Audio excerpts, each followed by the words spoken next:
మగాళ్ళు ఎందుకు ఆడవాళ్ళు అని చెప్తున్నానంటే, బాలికలకి ఏంటంటే ఒక చిన్న అడ్డంకి రాగానే, ఒక చిన్న అడ్డు రాగానే దాన్ని ఎలా దాటాలో తెలీదు.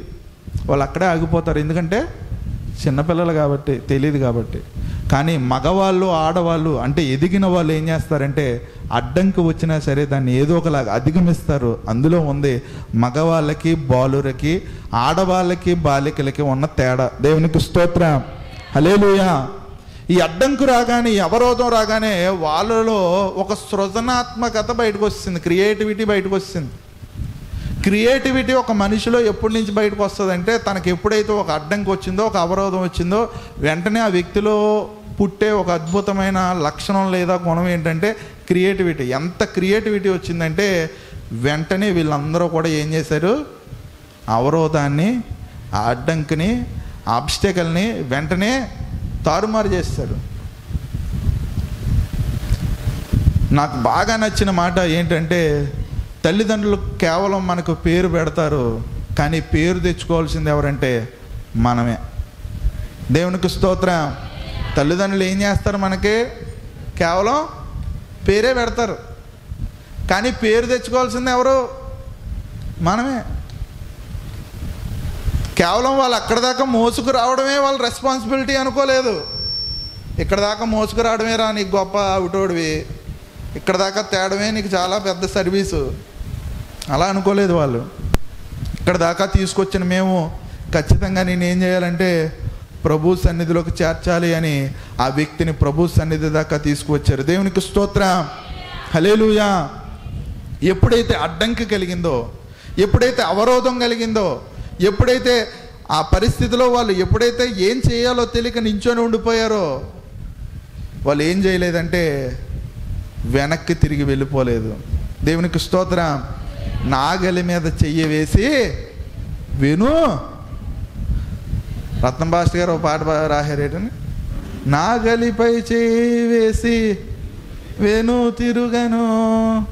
నాగలిపై చేసిన తర్వాత ఏంటి, ఇంక ఫ్రంట్కే, వెనక్కి తిరిగేది లేదు. మేము ఏదైనా చేస్తాం, ఇంటి పైకప్పు ఎక్కుతాం, ఇంటి పైకప్పు చింపేస్తాం, లేకపోతే తాళ్ళు పట్టుకొని మంచంతోనే దింపేస్తాం, ఏదన్నా చేస్తాం, కానీ వెనక్కి తిరిగి మాత్రం వెళ్ళిపోం. ఇక్కడే మగవాళ్ళకు పిల్లలకు ఉన్న తేడా. నలుగురు మగాళ్ళు, దేవునికి స్తోత్రం, నిజంగా మగాళ్ళు, గట్టిగా చప్పలు కొట్టడానికి దేవునికి స్తోత్రం. ఒక మగాడు ఎలాంటి చేస్తాడంటే, తను అనుకున్న గమ్యస్థానాన్ని చేరడానికి ఏదైనా చేస్తాడు తప్ప వెనక్కి వెళ్ళిపోవడం అనే ఆప్షన్, వెనక్కు తిరగడం అనే ఆప్షన్, బయటికి పరిగెట్టే ఆప్షన్ వాడికి ఏమాత్రం ఉండదు. వాళ్ళు మగాళ్ళు. అలాంటి మగాల్ని సంపాదించుకున్నాడు అతను. వీళ్ళు ఏం చేశారంటే మెల్లగా ఏదోలా ఇంటి పైకప్పు ఎక్కేశారు. ఇంటి పైకప్పు ఎక్కిన తర్వాత ఏం చేశారంటే, ఇంటి పైకప్పు ఏం చేశారండి, చింపేశారు. ఇంటి పైకప్పు చింపేశారు. ఇంటి పైకప్పు దాకా ఎక్కడమే ఒక పెద్ద టాస్క్ అనుకుంటే, ఇంటి పైకప్పు చింపేయడం. మనుష్యులకి ఇష్టం ఉన్నా ఇష్టం లేకపోయినా, మనుష్యులకి మనం నచ్చినా నచ్చకపోయినా, మనుష్యులకి మనం చేసే పని ఆటంకంగా మారినా, మనుష్యులకి మనం చేసేది ఏమాత్రం నచ్చకపోయినా మనం చేయాల్సిందే. దేవునికి స్తోత్రం. మనం చేసేదంతా మనుషులకి నచ్చదు, కానీ నచ్చకపోయినా, ప్రతిబంధకంగా ఉన్నా, బాగా ఇంకా హైపర్ యాక్టివ్లా ఉన్నా ఏం చేయాలంటే మనం చెయ్యాల్సిందే. వాళ్ళు ఇంటోళ్ళు బాధపడతారేమో, ఇంట్లో ఉన్న వాళ్ళు బాధపడతారేమో, ఇంటి ఓనర్ బాధపడతాడేమో, యేసుక్రీస్తు ప్రభు ఏమనుకుంటాడో ఏం ఆలోచించలేదండి. ఇంటి పైకప్పు ఎక్కేసి ఏం చేస్తారు, చింపేశారు. ఒక యుద్ధ వీరులు లాంటి వాళ్ళు. అలాంటి వ్యక్తులు ఏం చేశారంటే మెల్లగా ఈయన ఏం చేశాడంటే మంచంతో పాటు కిందకి దించారు. యేసుక్రీస్తు ప్రభువుని ఈ వ్యక్తి చేరేటప్పుడు, యేసుక్రీస్తు ప్రభువుకి దగ్గర అయ్యేటప్పుడు ఎవరికి దూరం అవుతున్నాడు, తీసుకొచ్చిన నలుగురికి ఈ వ్యక్తి దూరం అవుతూ ఎవరికి దగ్గర అవుతున్నాడు, యేసుక్రీస్తు ప్రభువుకి దగ్గర అవుతున్నాడు. యేసుక్రీస్తు ప్రభువుకి ఒక వ్యక్తి దగ్గర అవుతున్నాడంటే మిగతా వాళ్ళకి ఏం చేస్తున్నాడు? దూరం అవుతున్నాడు. మేము ఏం చేయగలమంటే కేవలం నేను యేసుక్రీస్తు ప్రభువు దాకా రావడానికి ఏదన్నా చేయగలం, యేసుక్రీస్తు ప్రభువు దాకా రావడానికి ఏదన్నా మాటలు చెప్పగలం, యేసుక్రీస్తు ప్రభువు దాకా రావడానికి నేను ఏ విధంగానైనా ప్రేరేపించగలం, యేసుక్రీస్తు ప్రభువు దాకా నిన్ను చేర్చడానికి ఏదో ఒక ప్రయత్నం, గోడెక్కో, కొండెక్కో, గూటెక్కో, మైక్ పట్టుకోనో, పాటలు పాడో, లేదా వాక్యం చదువో, లేదా వాక్యం చెప్పో, కథ చెప్పో, ఏదో ఒకటి చెప్పి నేను యేసుక్రీస్తు ప్రభువు దాకా తీసుకురాగలం. కానీ మిగిలిందంతా ఎవరి మధ్య అంటే నీ మధ్య ఆ దేవుని మధ్య జరిగేదే. మాకేం సంబంధం లేదు అందులో. దేవునికి స్తోత్రం. కేవలం ఏం చేయగలం? క్రీస్తు దాకా రప్పించగలం అంతే.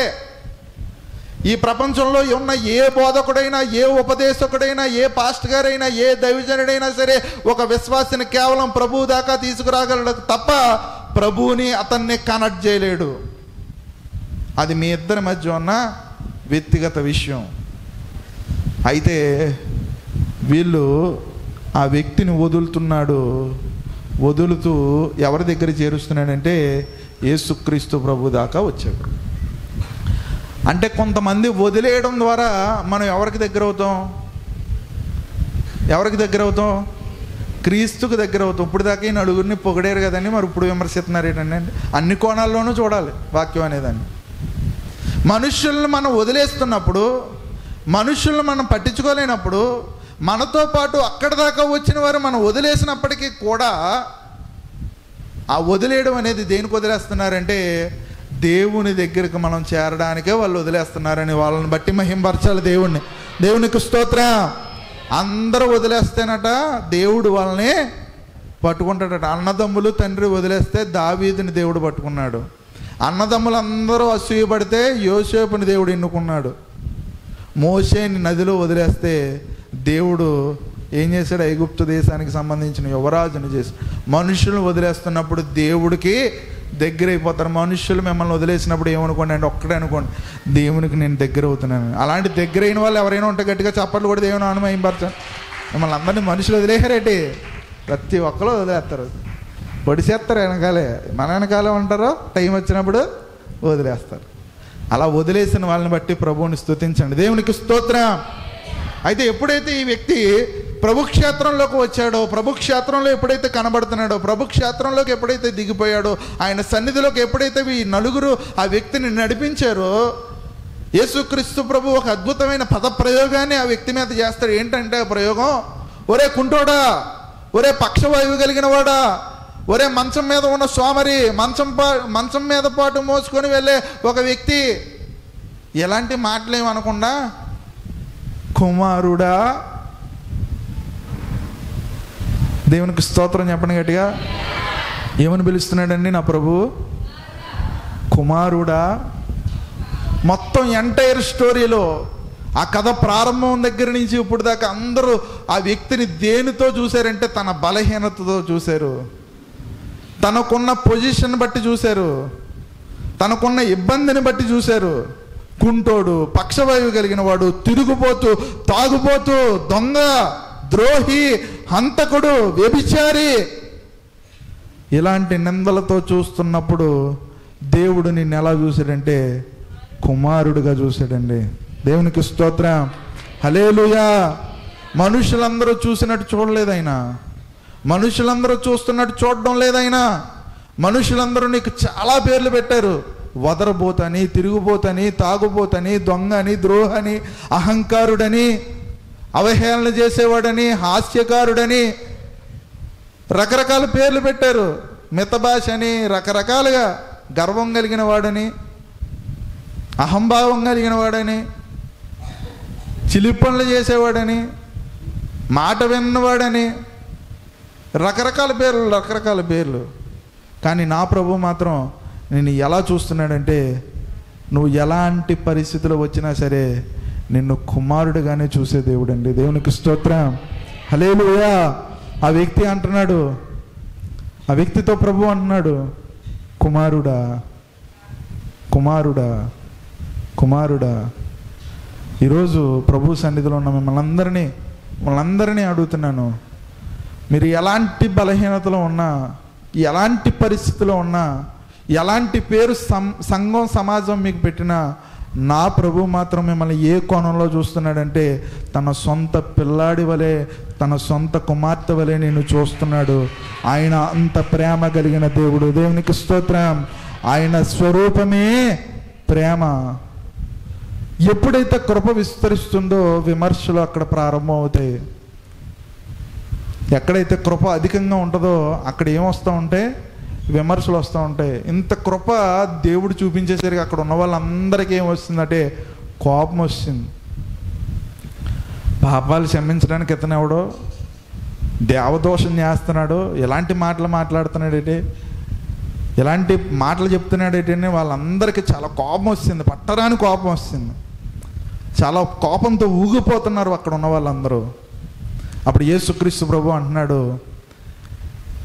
నీ పాపాలు క్షమించబడ్డాయని చెప్పడం సులువా, లేచి నీ పరుపెత్తుకొని వెళ్ళిపో అని చెప్పడం సులువా?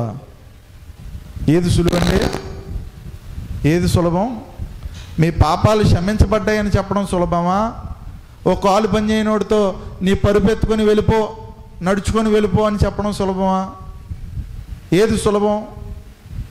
ఏది సులభం? నీ పాపాలు క్షమించబడ్డాయని నేను కూడా చెప్పగలను, కానీ కాళ్ళు పనిచేయని నిన్ను నీ పరుపెత్తుకొని నడవమని చెప్పడానికి చాలా చాలా చాలా సాహసం చేయాలి నేను. దేవునికి స్తోత్రం. అది చాలా కష్టమైన పని, అసాధ్యమైన పని. దాన్నే నేను ఏమంటానంటే అద్భుతం. మాట చెప్పాలంటే పెద్దగా ఖర్చు అవ్వదు, కానీ అద్భుతం చేయాలంటే చాలా విషయం ఉండాలి. మాటలేముంది, ఎవరైనా చెప్పేస్తారు, కానీ అద్భుతం చేయాలంటే, అద్భుతాలు చేయాలంటే అది యేసుక్రీస్తు ప్రభు వల్లే సాధ్యం. దేవునికి స్తోత్రం. హల్లెలూయా. యేసుక్రీస్తు ప్రభు నేరుగా మాట మాత్రమే చెప్పడం లేదు, కానీ ఆయన ఏం చెప్తున్నాడంటే ఒక అద్భుతాన్ని చేస్తున్నాడు. ఇదిగో పరుపెత్తుకొని వెళ్ళిపో. పరుపు మన జీవితంలో పరుపుకి మనకి ఒక అద్భుతమైన సంబంధం ఉంటుంది. పరుపు మనం ఎక్కువసేపు గడిపేది దేని మీద? పరుపు మీదే. చాలామంది 8 గంటలు పడుకునే వాళ్ళు ఉన్నారు, 10 గంటలు పడుకునే వాళ్ళు ఉన్నారు, 12 గంటలు పడుకునే వాళ్ళు ఉన్నారు, రోజుకి 16 గంటలు పడుకునే వాళ్ళు ఉన్నారు. ఏదైనా మనకు చేత కాలేనప్పుడు లేదా మన వల్ల కాలేనప్పుడు దానికి ఏం వేసేస్తాం అంటే ఒక పరుపు వేసేస్తాం. మన జీవితంలో ఏదైతే మన వల్ల కాలేదో మన ప్రభు అంటున్నాడు ఈరోజు దాన్నే చేత పట్టుకొని పరిగెత్తుకుంటూ వెళ్ళంటున్నాడు. దేవునికి స్తోత్రం. హల్లెలూయా. నీ పరుపెత్తుకొని నడుచుకుంటూ వెళ్ళు.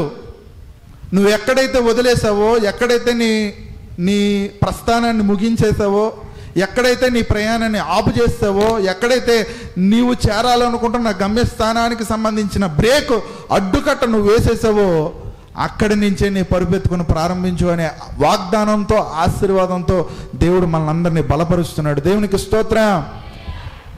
లాజరు చనిపోయినప్పుడు దేవుడు అంటాడు, అతన్ని పాతి పెట్టిన చోటు ఏది? ఇదిగో ఇక్కడే పాతి పెట్టేసాం. అయితే ఆ చోటు నాకు చూపించండి.